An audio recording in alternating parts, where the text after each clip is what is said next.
একটা খুশির খবর আর একটা কিছুটা চিন্তার খবর বিএনপির জন্য। প্রথমে খুশির খবরটাই বলি। বাংলাদেশের পররাষ্ট্রমন্ত্রী জাতিসংঘের সাধারণ অধিবেশনে সভাপতি নির্বাচিত হয়েছেন।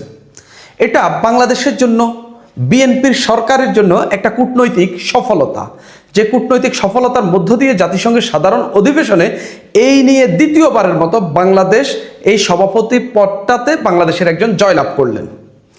দুঃখের খবরটি হলো বাংলাদেশের পররাষ্ট্রমন্ত্রী এই পদে জয়লাভ করেছেন। তিনি আগামী 1 বছর এই পদে দায়িত্ব পালন করবেন। একসঙ্গে তিনি জাতিসংঘের সাধারণ অধিবেশনের দায়িত্ব এবং বাংলাদেশের পররাষ্ট্রমন্ত্রী এই দুটো একসঙ্গে তিনি পালন করতে পারবেন না।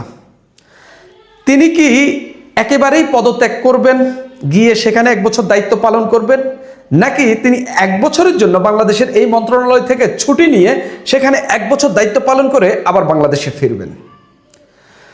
তিনি যদি 1 বছরের জন্য সেখানে যান, এখানেই বাংলাদেশের পররাষ্ট্র মন্ত্রণালয় ভারপ্রাপ্ত হোক, 1 বছরের খণ্ডকালীন হোক, কাউ না কাউকে দায়িত্ব দিতে হবে মন্ত্রীর দায়িত্বে, পূর্ণ মন্ত্রীর দায়িত্বে, যদি আমাদের একজন প্রতিমন্ত্রী আছেন। আবার যদি তিনি একেবারেই চলে যান, আরও যে এই সরকারের মেয়াদ রয়েছে মাত্র 3 মাস গেল, 100 দিনের কিছু বেশি সময় গেল, বাকি যে 4 বছরের বেশি সময় আছে, এই সময়ে পররাষ্ট্রমন্ত্রীর দায়িত্ব পালন কে করবেন, এই সময়ের জন্য মন্ত্রী কাকে বাড়াবেন, সেসব নিয়েই আলাপ করব। প্রথম প্রশ্ন, ডক্টর খলিলুর রহমান কি একেবারেই যাবেন, নাকি 1 বছরের জন্য ছুটি নিয়ে যাবেন? এই যে এই নির্বাচনে তিনি যখন অংশগ্রহণ করবেন, এটা নিয়ে যখন আলাপ আলোচনা শুরু হইল, তখন তাকে এটা নিয়ে সাংবাদিকরা প্রশ্ন করেছিলেন। সাংবাদিকরা জিজ্ঞাসা করেছিলেন যে আপনি যদি সভাপতি নির্বাচিত হন, তাহলে আপনি পররাষ্ট্রমন্ত্রী কে হবেন, বা আপনি কিভাবে দুটা কি একসঙ্গে করবেন কিনা। তখন তিনি এই প্রশ্নের জবাবে বলেছিলেন যে আমি পদত্যাগ করব না। ডক্টর খলিলুর রহমান বলেছেন তিনি পদত্যাগ করবেন না, মানে তিনি এভাবেই বলছেন যে আমি কি পদত্যাগ করব। তিনি বললেন, তিনি নিজের প্রশ্নের জবাব নিজেই দিলেন, না, আমার প্রধানমন্ত্রী আমাকে খুব পরিষ্কারভাবে বলেছেন তিনি আমাকে 1 বছরের জন্য পূর্ণকালীন চাকরি করার জন্য ছেড়ে দেবেন, অর্থাৎ 1 বছরের জন্য ছুটি দেবেন। তিনি বলছেন পদত্যাগ একমাত্র বিকল্প নয়, আমি ছুটি পেতে পারি। প্রথম কথা হইল, ডক্টর খলিলুর রহমান যদি জাতিসংঘের দায়িত্ব পালন করেন, তিনি বাংলাদেশের পররাষ্ট্র মন্ত্রণালয়ের দায়িত্ব পালন করতে পারবেন না। দায়িত্বে থাকতে পারবেন, কিন্তু সেভাবে করতে পারবেন না। এবং এই সরকারের আমলে বাংলাদেশের পররাষ্ট্রমন্ত্রীর ব্যাপক কাজ রয়েছে। বিশেষ করে বাংলাদেশের এখন যে সিচুয়েশন, আমাদের বাণিজ্য চুক্তি হয়েছে, আমাদের ভারতের সঙ্গে সম্পর্ক উন্নয়ন রয়েছে, চীনের সঙ্গে সম্পর্ক রয়েছে, পাকিস্তানের সঙ্গে কিভাবে কোপ আপ করতে হবে সেই সব বিষয়, আরও আমাদের নতুন মার্কেট তৈরি করা, আমাদের বিনিয়োগ বাড়ানো, বিজনেস বাড়ানো, নানান পররাষ্ট্রমন্ত্রীর ব্যাপক কাজ রয়েছে। আমরা আমাদের পররাষ্ট্রমন্ত্রীকে ছুটি দিয়ে এখানে আর কাউকে নিয়োগ না দিয়ে থাকতে পারবো না। আমার একটা পলিটিক্যাল মুভ বিএনপির কাছ থেকে মনে হচ্ছে। সেটা হলো, বিএনপি আগে থেকেই জানতো ডক্টর খলিলুর রহমানকে এই নির্বাচনের জন্য তারা প্রার্থী করবেন। তাইলে শুরুতে কয়েকদিনের জন্য খলিলুর রহমানকে মন্ত্রী করা হোক, তারপরে তিনি তার কূটনৈতিক কাজটা করবেন, করে তিনি নির্বাচনে জয়লাভ করবেন, এরপর তিনি চলে যাবেন, বিএনপি এখানে নতুন করে অ্যাপয়েন্ট করবে। আমার কাছে এরকম একটা রাজনৈতিক চাল বা রাজনীতি হতে পারে, মনে হতে পারে, মানে এরকম কিছু একটা হইতে পারে। আবার এমনও হইতে পারে বিএনপি এই সফলতাটা নিজের করে নিতে চেয়েছিল, সেই জন্য ডক্টর খলিলুর রহমানকে অন্তর্বর্তী সরকার থেকে নিয়ে এসে এখন তারা এটার বাহবাটা নিবে এবং এই সফলতাটা এনজয় করবে, বা হচ্ছে এই সফলতার ক্রেডিটটা নেবে। নেওয়াটা খুবই স্বাভাবিক, তারা এটা সফল হয়েছে বলতেই হবে। আন্তর্জাতিক অঙ্গনে কূটনৈতিক পরিসরে তারা খুব ভালো কাজ করে সাইপ্রাসের প্রতিদ্বন্দ্বীকে হারিয়ে বাংলাদেশের একজন জয়লাভ করেছেন এই দ্বিতীয়বারের মতো। এর আগে বাংলাদেশ 1986 সালে একবার জয়লাভ করেছিল, হারুনুর রশিদ এরকম সম্ভবত তিনি জয়লাভ করেছিলেন। এবার এই দ্বিতীয়বারের মতো ডক্টর খলিলুর রহমান জিতলেন প্রায় বহু বছর পর, 40 বছর পর। এখন প্রশ্ন হলো, খলিলুর রহমান কি যাচ্ছেন নাকি 1 বছরের ছুটি নিচ্ছেন? আমার কাছে মনে হয়, আমার এটা গাট ফিলিং, রাজনৈতিক আন্ডারস্ট্যান্ডিং, আমার কাছে মনে হচ্ছে খলিলুর রহমান একেবারেই যাবেন। 1 বছরের জন্য ছুটি দিয়ে এখানে ভঙ্গুর অবস্থায় পররাষ্ট্র মন্ত্রণালয়কে ফেলে রেখে বিএনপি সরকার এই রিস্ক নেবে না। এটা আমার ভেরি পলিটিক্যাল আন্ডারস্ট্যান্ডিং। তাহলে এখানে কে আসতে পারেন? ধরলাম খলিলুর রহমান গেলেন না, 1 বছরের ছুটিই দিল বিএনপি, তাও তো কাউ না কাউকে অ্যাপয়েন্ট করতে হবে। আমরা জানি আমাদের একজন প্রতিমন্ত্রী আছেন, শামা ওবায়েদ, তিনি বিএনপির আন্তর্জাতিক বিষয়ক কমিটিতেও পদে আছেন এবং দীর্ঘদিন ধরে তিনি কূটনীতিকদের সঙ্গে নির্বাচনের আগে থেকে তিনি কূটনীতিকদের সঙ্গে বৈঠকে উপস্থিত থাকেন। আমির খসরু মাহমুদ চৌধুরী সহ এখন আমির খসরু মাহমুদ চৌধুরী অর্থমন্ত্রী হয়েছেন, শামা ওবায়েদ এখন পররাষ্ট্র মন্ত্রণালয়ের প্রতিমন্ত্রী। বাংলাদেশের এখন যে পরিস্থিতি, বাংলাদেশের এখন যে কূটনীতি দরকার, বাংলাদেশে এখন বহির্বিশ্বের সঙ্গে যে যোগাযোগ, যে সম্পর্ক, যে টেবিল টক দরকার, শামা ওবায়েদ একাকে দিয়ে সেটা হবে না। তিনি প্রতিমন্ত্রী হিসাবে ঠিক আছেন, কিন্তু পূর্ণমন্ত্রীর দায়িত্ব সম্ভবত তার পক্ষে এখনো পালন করা সম্ভবপর হয়ে উঠবে না। সেটা রাজনৈতিক ম্যাচিউরিটি বলেন, ব্যক্তি হিসাবে ম্যাচিউর বলেন, সব কিছু মিলিয়ে। এবং ডক্টর খলিলুর রহমানকে নিয়ে নানান বিতর্ক থাকলেও তিনি কিন্তু একজন কোয়ালিফাইড ব্যক্তি এবং এই মন্ত্রণালয়ে খুবই কোয়ালিফাইড ব্যক্তির প্রয়োজন পড়ে। সেক্ষেত্রে আমাদের পরবর্তী পররাষ্ট্রমন্ত্রী কেউ হতে পারেন। খলিলুর রহমান তো 1 বছরের জন্য যাচ্ছেন, এটা কনফার্ম, তাহলে তো 1 বছরের জন্য ভারপ্রাপ্ত কেউ আসবেন। আবার তিনি যদি একেবারে যান তাহলে তো পূর্ণকালীন মেয়াদের জন্য কেউ আসবেন, মানে নতুন কেউ তো এখানে আসতেছেন, নতুন মুখ তো এখানে দেখা যাবে। এখানে কে আসতে পারেন? যদিও প্রধানমন্ত্রীর একজন আন্তর্জাতিক বিষয়ক, পররাষ্ট্র বিষয়ক উপদেষ্টা আছেন পররাষ্ট্র মন্ত্রণালয়ে, হুমায়ুন কবির। তিনি আবার বিএনপির আন্তর্জাতিক বিষয়ক যুগ্ম মহাসচিব, তিনি প্রধানমন্ত্রীর পররাষ্ট্র বিষয়ক উপদেষ্টা। তিনি এই মন্ত্রণালয়ের পাশাপাশি দুর্যোগ ব্যবস্থাপনা, ত্রাণ মন্ত্রণালয়, বেসামরিক বিমান পরিবহন ও পর্যটন মন্ত্রণালয়ের উপদেষ্টার দায়িত্ব পালন করছেন। তাকে হয়তোবা এই কাজে আর একটু ফোকাস করা হতে পারে। হুমায়ুন কবিরকে, বিএনপির যুগ্ম মহাসচিব, তাকে হয়তো পররাষ্ট্র মন্ত্রণালয়কে পূর্ণাঙ্গভাবে তাকে এইদিকে ফোকাস করা হতে পারে। হয়তো ডিফ্যাক্টো মন্ত্রী হিসাবে তাকে কাজ করতে বলা হতে পারে, হয়তো সেভাবে পদ দেওয়া হতে পারে। মন্ত্রী প্রতিমন্ত্রী, তিনি ইতিমধ্যেই প্রতিমন্ত্রীর পদমর্যাদার আছেন, যদিও তার বয়স, অবশ্যই তিনি কোয়ালিফাইড, সব কিছু নিয়ে প্রশ্ন থাকলেও কাজ তো চালাইতে হবে। সম্ভবত তিনি আসতে পারেন। তবে সবচেয়ে বেশি সম্ভাবনা যার রয়েছে তিনি সম্ভবত ডক্টর আব্দুল মঈন খান। নরসিংদী 2 আসন থেকে নির্বাচিত এই এমপি, এ নিয়ে সম্ভবত তিনি 4 বার এমপি নির্বাচিত হয়েছেন। তিনি বিএনপি স্থায়ী কমিটির সদস্য, খুবই জাদরুল রাজনীতিক এবং খুবই বয়োবৃদ্ধ রাজনীতিক। দীর্ঘদিন ধরে তিনি বিদেশিদের সঙ্গে কূটনীতি মেনটেন করছেন একজন রাজনীতিবিদ হিসাবে, এবং বিএনপির রাজনীতিক হিসাবেও তিনি বিভিন্ন সময় বিদেশ সফরে গিয়েছেন, বিদেশিদের সঙ্গে কথা বলেছেন, বিভিন্ন কূটনৈতিক বৈঠকে তিনি উপস্থিত থেকেছেন। বাংলাদেশের যেসব বিদেশি দূতালয় রয়েছে সেগুলোর যে কমিশনার বা রাষ্ট্রদূত যারা রয়েছেন তাদের সঙ্গে তিনি নিয়মিত বৈঠক করতেন এবং নির্বাচনের পরেও করেছেন। তিনি সম্ভবত অন্যতম প্রধান ক্যান্ডিডেট যিনি পরবর্তী পররাষ্ট্রমন্ত্রী হতে পারেন। সম্ভবত যদি 1 বছরের জন্য হয়, তাকে 1 বছরের জন্য পররাষ্ট্রমন্ত্রীর দায়িত্ব দেওয়া হতে পারে, কিংবা তাকে পূর্ণমন্ত্রী করা হতে পারে। আমার কাছে মনে হচ্ছে প্রধানমন্ত্রী জনাব তারেক রহমান এই রিস্ক নেবেন না। খলিলুর রহমানকে 1 বছরের জন্য ছেড়ে দিবেন, আবার এখানে 1 বছরের জন্য কাউকে দায়িত্ব দেওয়া, আবার তিনি আসবেন, একে বিদায় করা, আবার খলিলুর রহমানকে বসানো, এই ঝামেলাতে আমার কাছে মনে হচ্ছে যে তিনি যাবেন না। আমার কাছে সম্ভবত মনে হচ্ছে খলিলুর রহমান একেবারের জন্যই যাচ্ছেন, এবং খলিলুর রহমানকে পররাষ্ট্রমন্ত্রী করাতে বিরোধীদের ব্যাপক সমালোচনা শুনতে হচ্ছে বিএনপির। এবং এই একটা অপরচুনিটি এসেছে, যে অপরচুনিটির মধ্য দিয়ে খলিলুর রহমানকে বিদায় করা যাবে এবং তাকে বিদায় করে বিএনপি নতুন একজনকে পররাষ্ট্রমন্ত্রী বানাবে এবং বানিয়ে তাদের মতো করে, তাদের যেভাবে কাজ করা দরকার তারা সেভাবে কাজ করবে। আমার কাছে মনে হচ্ছে এটাই খলিলুর রহমানকে বিদায় বলার বিএনপির জন্য সবচেয়ে ভালো সময়, এবং তাদের যে বিতর্ক হয়েছে সেই বিতর্ক এড়িয়ে যাওয়ারও খুব ভালো সুযোগ এসেছে। এবং বিএনপি এখান থেকেও ক্রেডিট নিতে পারে, বিএনপি বলতে পারে যে আমরা খলিলুর রহমান যেন জাতিসংঘের সাধারণ পরিষদে যেন খলিলুর রহমান নির্বাচিত হতে পারেন, সেটার জন্য আমরা তাকে পররাষ্ট্রমন্ত্রী করেছি। এই ক্রেডিটটা বিএনপি নিতে পারে, এবং এই ক্রেডিট নিয়েই যে তাকে এই পররাষ্ট্রমন্ত্রী বিএনপি করেছে, যার কারণে বিতর্ক উঠেছে, সেটাকে লেজিটিমেসি দিতে পারে এক ধরনের, মানে বৈধতা দিয়ে বিএনপি মোটামুটি এই যে তাকে পররাষ্ট্রমন্ত্রী করার কারণে যে আলোচনা, যে সমালোচনা, যে কথাবার্তা শুনতেছে সেখান থেকে পরিত্রাণ পেতে পারে। বিএনপির জন্য এটা একটা সুবর্ণ সুযোগ, এবং আমারও মনে হচ্ছে বিএনপি এই সুযোগটা লুফে নেবে। ইতিমধ্যে বিএনপি ভেতর আলাপ চালাচ্ছে, সম্ভবত খলিলুর রহমানের বিদায় এখনই হচ্ছে। তারেক রহমানের নেতৃত্বে বিএনপি সরকার গঠনের মাত্র 102 দিনের মাথায় পদত্যাগ করেছেন পার্বত্য চট্টগ্রাম বিষয়ক মন্ত্রী দীপেন দেওয়ান। অফিসিয়ালি শারীরিক অসুস্থতার কথা বলে তিনি পদত্যাগ করলেও দীপেন দেওয়ানের ঘনিষ্ঠজনরা বলছেন মন্ত্রীর দায়িত্ব পালনে বাধা তৈরি করতে পারে এমন কোনো শারীরিক অসুস্থতা তার নেই। বিএনপির একাধিক সূত্র বলছে এই পদত্যাগ স্বেচ্ছায় নয়, বরং বাধ্যতামূলক।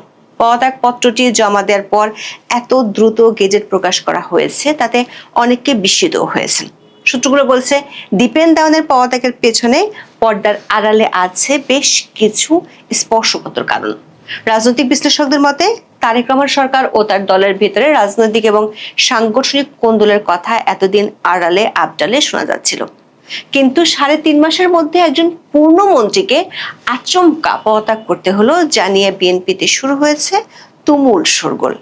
রাগঢাক না রেখেই বিএনপি নেতারা সামাজিক মাধ্যমে পোস্ট দিয়ে জানান দিচ্ছেন অসুস্থতা একটা বাহানা মাত্র, বরং ভেতরে আছে ক্ষমতার দ্বন্দ্ব, যে কারণে সরে যেতে হয়েছে দীপেন দেওয়ানকে।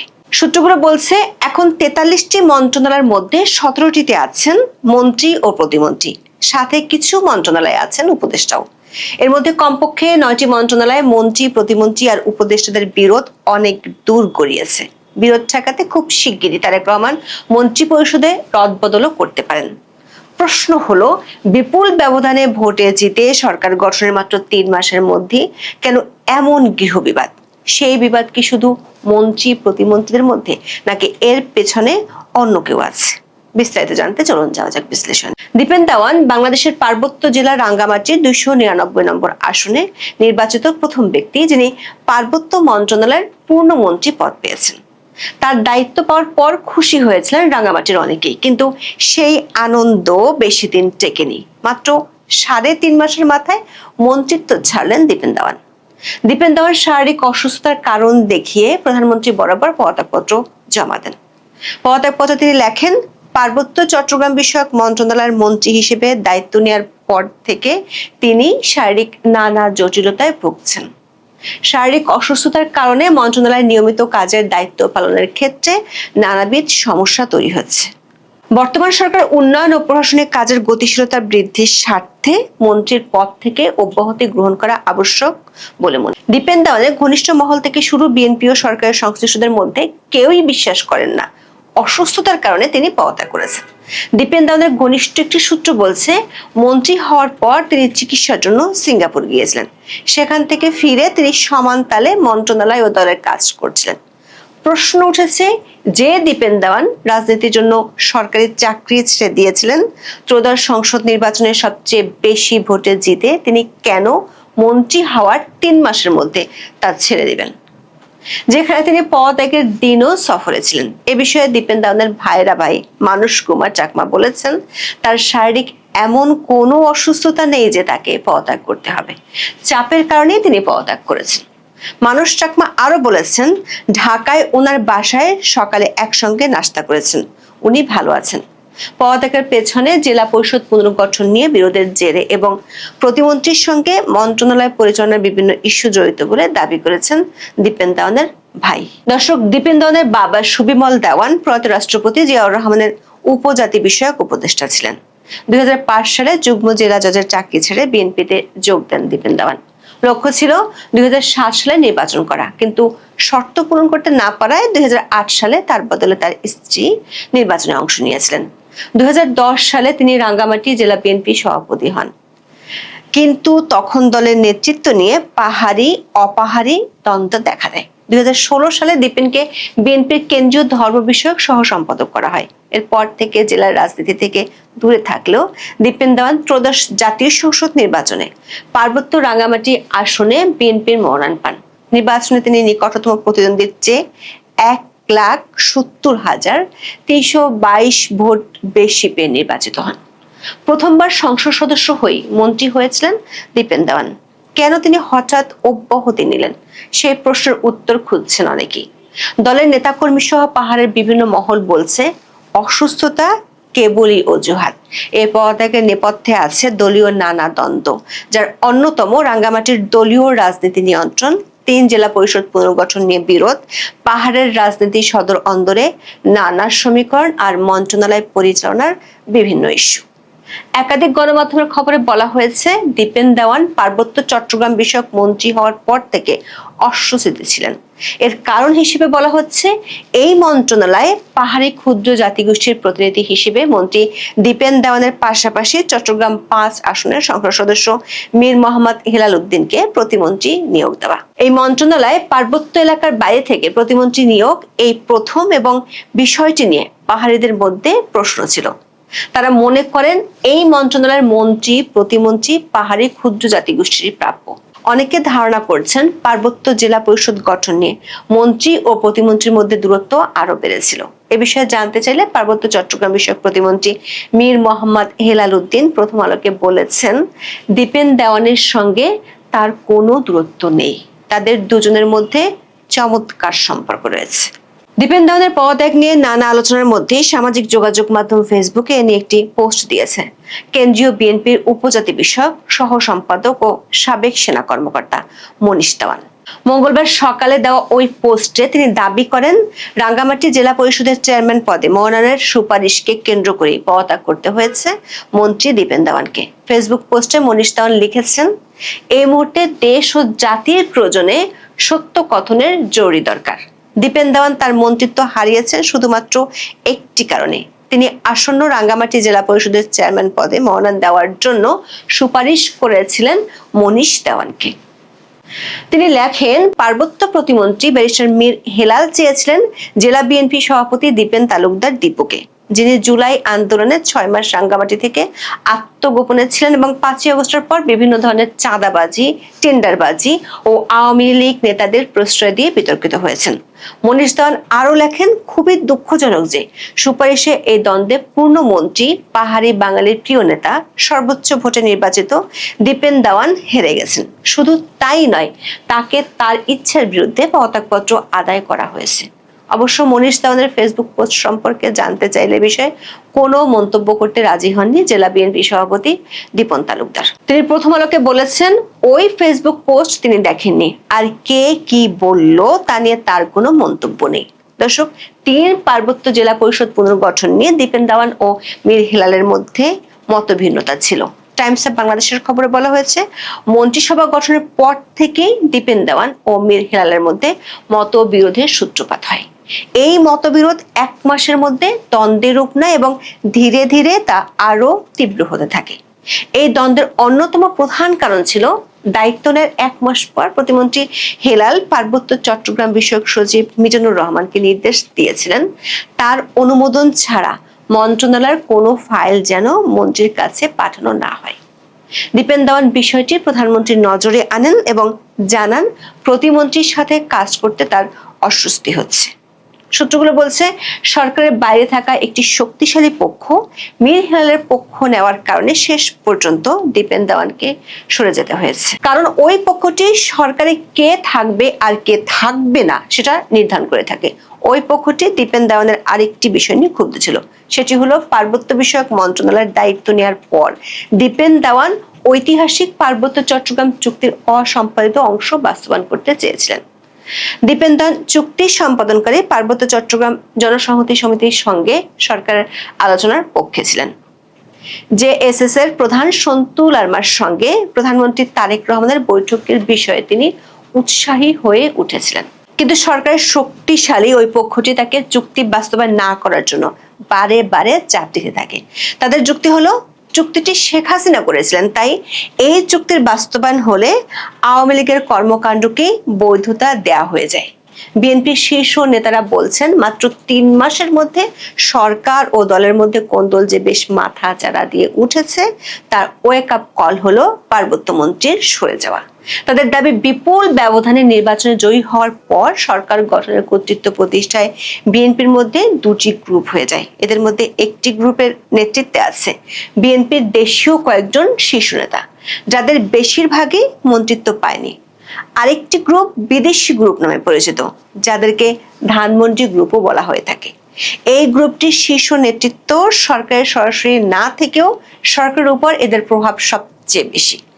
এই 2 গ্রুপের ক্ষমতার দ্বন্দ্বে অনেক মন্ত্রণালয়ে মতবিরোধ আছে।